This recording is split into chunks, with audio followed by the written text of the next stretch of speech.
There are a few food items out there that evoke a sense of luxury. There's caviar, there's fine Bordeaux wine, and then there's crème fraîche. You think about crème fraîche, it just evokes the French countryside and all those beautiful pastoral dishes out on a French country table. But you know what? It's really not that difficult to make, and it has multiple uses. Stay tuned.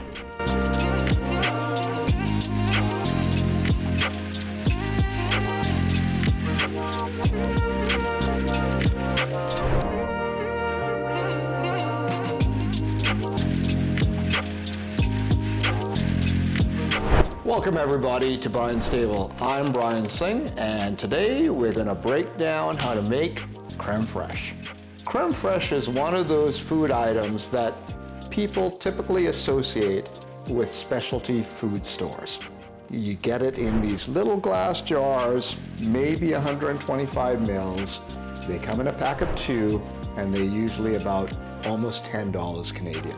Or if you're lucky enough, you can get a nice old tub, maybe about 250 mils, which is about a cup, for about the same amount. It's not cheap, but crème fraîche is one of those everyday ingredients that is used across households in Europe all the time. And it's readily available in supermarkets in France, Germany, anywhere within the EU. But it's really easy to make. And once you master the technique, you're going to find all sorts of handy uses for it. Personally, I love having crème fraîche around. I use it in so many different ways. A traditional way is sometimes just adding it to a soup, and you can put some fresh herbs on top. Adds a lovely touch. Typically, wherever you use sour cream, you can use crème fraîche. One of my other favorite applications is to put it, I love to grill vegetables. I like to put a dollop on the tray, spread it out, put the vegetables on that, and a bit of vinaigrette on it. It adds a lovely richness to those vegetables. I also use it in place of Mexican crema. So I even use it in tacos, where that little fermented nuttiness adds a lovely dimension. Crème fraîche also has one additional benefit, is that because of the way it is fermented, it does not break down in heat. So where you traditionally may have used sour cream in a hot application and it separates and you get that little oily slick, crème fraîche doesn't do that. So next time you make your beef stroganoff, think about using crème fraîche. Let's get to the recipe.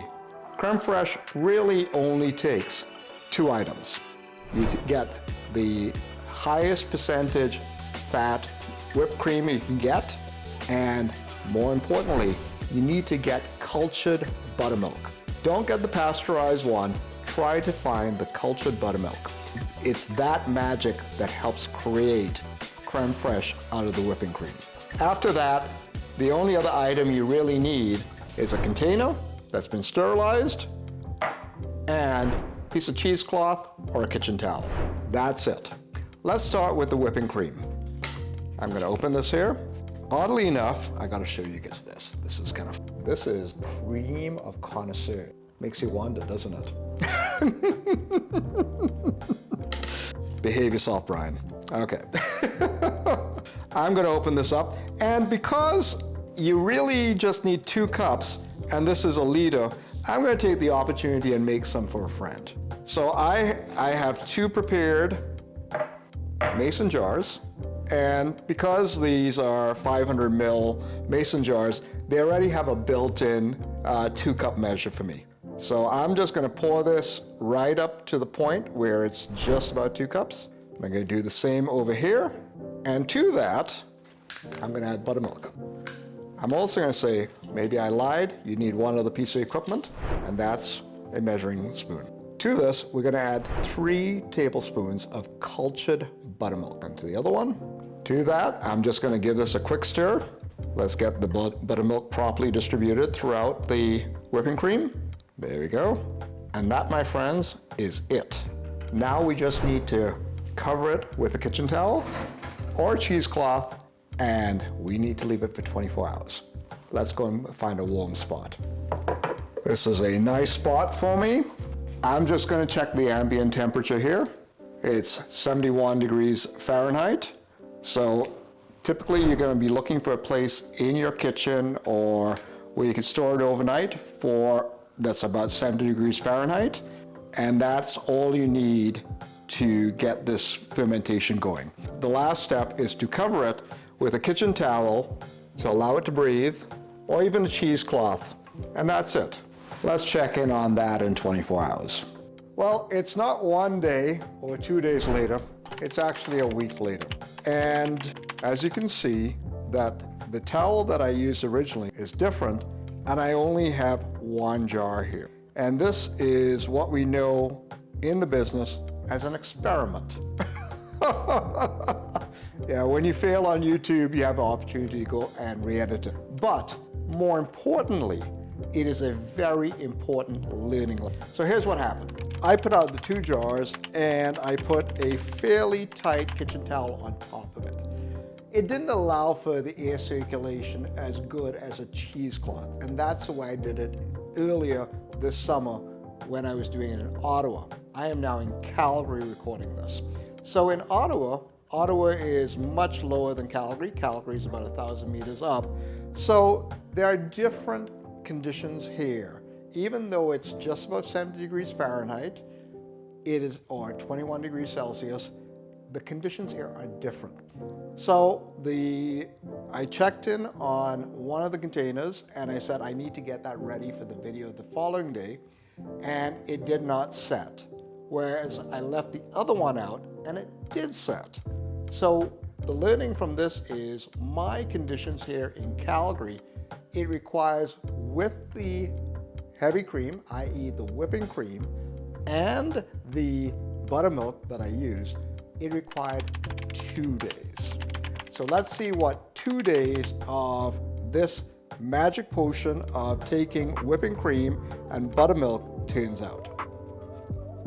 All right, so it looks a little bit of bubbliness on the top, and what it has turned into this very thick cream. Hope you can get that there and get a sense on what it is. This is a lot less liquid. There's some solids in here. And for this to turn into the magic of what crème fraîche is really about, it needs another 24 hours in the fridge. So I'm going to put this in the fridge right now, and I'm going to take out one that I actually had from the original batch. So this is the batch that I did from last week. And I'm just taking off the lid here, and I want to show you what happens here. Within that time that it's had in the fridge, this thing is solid.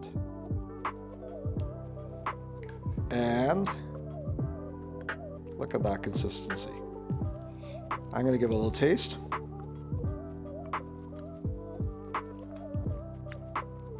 Oh, that is crème fraîche. It's tangy, it's creamy, and it has a savory note to it. This is a lovely thing to have on hand. It's a small luxury that just amplifies a lot of food. So I love to have it as a base, as I may have mentioned earlier. Just, roasted vegetables, put a smear of that down, really good. Salmon really comes to life with that. If you want to have a bit of a more luxurious experience, smoked salmon with this and a little bit of lumpfish caviar on it, you are living the life of luxury on a budget. But for other cultures that have such a cultured milk product, you could also substitute crème fraîche for what that is. So for instance, in Mexican cooking, there is the Mexican crema, which is used any number of applications. Sometimes they make sauces that you put on top of tacos or in burritos. That's what you typically use it for. You can use this beautiful crème fraîche as a substitute for that. It's got that nuttiness, and it has that when you leave something out fermenting, it takes on a complexity and nuttiness that brings a lot more dimension to certain goods, like for certain items, such as when I use this with salmon, I like to just smoke my salmon just a little bit, and that plays really well with that. And if I'm using some fresh veggies with it, it really brings that alive. Because again, it just has a hint of acid, and it works well with if you want to add olive oil or even a bit of lemon on it. Okay, folks, I hope that you go out there and pick up some whipped cream, pick up some cultured buttermilk, and you too go out there and try to make your own crème fraîche and use it as you would a sour cream or as crème fraîche is supposed to be used. Question of the day: have you ever had crème fraîche? And how did you enjoy it? Let me know in the comments down below. Thanks again for watching. I really appreciate the time that you spend with me and watching my videos. And if you like what you're seeing, please hit the like button and do subscribe. It really helps me understand how to improve my channel and grow its audience. And it also helps the algorithm help other viewers like you find my content. Thanks again for the support that you provide me and the inspiration to keep going. And I really do hope that you go out and make a little bit of crème fraîche for yourself, because it's going to help you taste the world just that little bit better. By the way, as you notice, we use very little of this buttermilk. I love having this stuff around because it serves two really good purposes. It's a great marinade. Add a lot of Middle Eastern spices. You can marinate meat in it. Good chicken goes well with it. But I also like doing cauliflower. And the other use, which I'm most probably going to be using this leftover buttermilk for, I'm going to be making some waffles. I love buttermilk waffles. And you should too.